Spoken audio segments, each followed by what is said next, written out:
Assalamualaikum guys. Hari ni aku nak review Daiwa Stratiga. Okay, Stratiga 15. Stratiga ni tak ada level wine. Okay, ratio dia ratio rendah punya. Okay, Stratiga ada logo situ. Okay, berat dia 480 gram. Berat jugalah. Okay, ratio dia 63 15 SJ. SJ tu handle karbon. Okay, dia mahal sikit lah yang ni. Okay, drag dia 10 kilo. Per crank dia 103 cm. So korang nak main bottom sesuai lah. Taklah korang main bottom air dalam, tak dah lama sangat kan nak gayuh naik atas.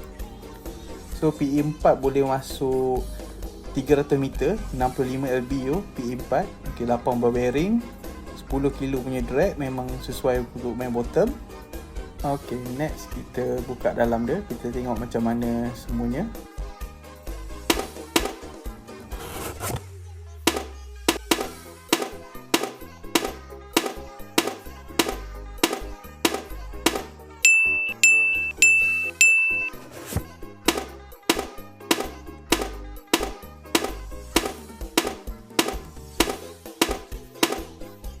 Okey, ini semua part selepas kita bersihkan. Okey, main gear ada lekuk sikit kat situ. Dia memang muat-muat dengan disc carbon deck dia. Okey. Rasa kalau tak boleh nak besarkan lagi ni. Tapi kalau ikut kat dalam tu mungkin kita boleh dapat drag tinggi. Okey, ini spring clutch dia. Okey, aku tunjuk ke korang sikit-sikit lah part dia kan. Ini clutch plate dia. Okey, ini set plate, semua barang-barang akan berkumpul kat sini lah. Okey, kita test. Shaft ni 4mm, kiranya besar lah untuk korang main bottom apa membaloi. Okey, ni anode plate.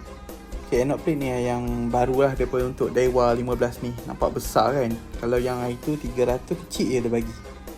Ini besar punya plate. Okey, ini max seal, ini one way. Itu adalah clutch dia. Okey, bila korang tekan clutch tu, itu dia naik. Aku sukalah dia punya sistem ni. Simple. Dia tak macam Stratiga 300 IC semua, dia macam big casting sikit. Ini mati pelaya yang betul heavy duty punya lah. Tapi gear dia macam tak berapa besar lah bagi aku. Tapi cukup lah untuk 10 kilo. Okay, ini karbon dia untuk SJ. Okay, ini proses kita pemasangan lah. Okay, aku akan isi coating. Dia ada bushing dan juga bearing. Okay, itu minyak Daiwa. Okay, lepas kita coating, kita akan pasang dia punya cover side plate. Okay, kat cover ni pun aku akan isi coating semua. Okay, ada satu skru. Belah belakang tu untuk korang punya anode lah nanti. Okey, pastikan walaupun part ni plastik tapi sempat dia sliding kan. So grease tu amat penting. Okey, dia ada satu sahaja skru kat sini. Lepas tu dia ada spring satu. Okey, spring ni aku pakai tweezer je, tak kuat mana pun. Okey, yang penting korang masa servis ni pastikan semua tempat ada coating grease. Okey, bawah shaft tu ada satu washer. Okey, jangan lupalah nanti korang punya shaft ni boleh goyang. Okey, untuk shaft ada dua skru. Pastikan korang isi grease ada dalam tu supaya bearing korang yang bawah shaft tu terjaga. Biasa kena air belah tu.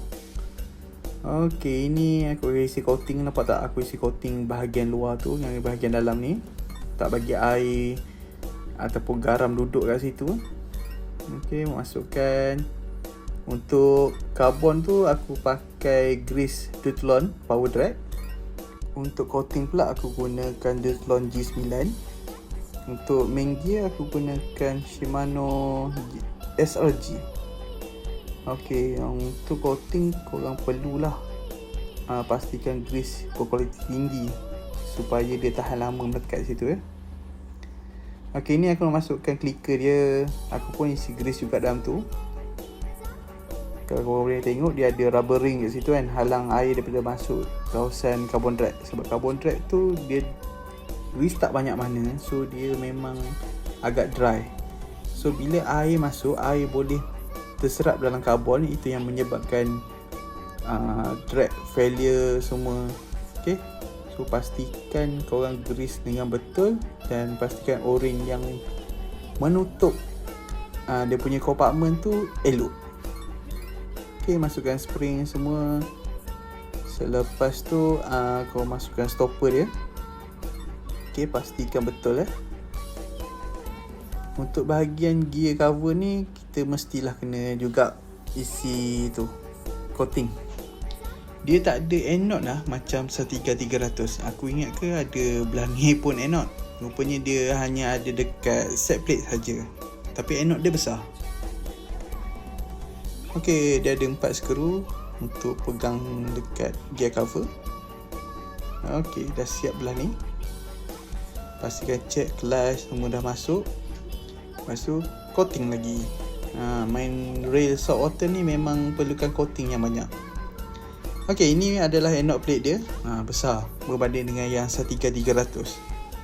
Memang berapa kali ganda perbezaan dia.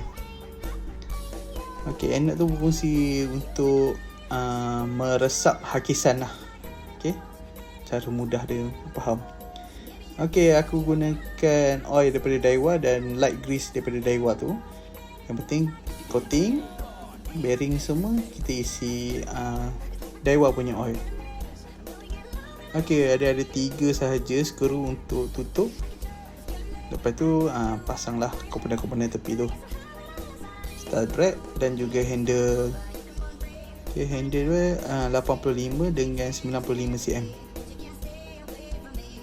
Okey, pastikan ketat yang betul, jangan kuat sangat. Lepas tu kita pakai retainer. Okey, sudah siap sudah servis kali ni untuk 1315 LSG. Okey, jumpa dekat next video. Okey, assalamualaikum, bye bye.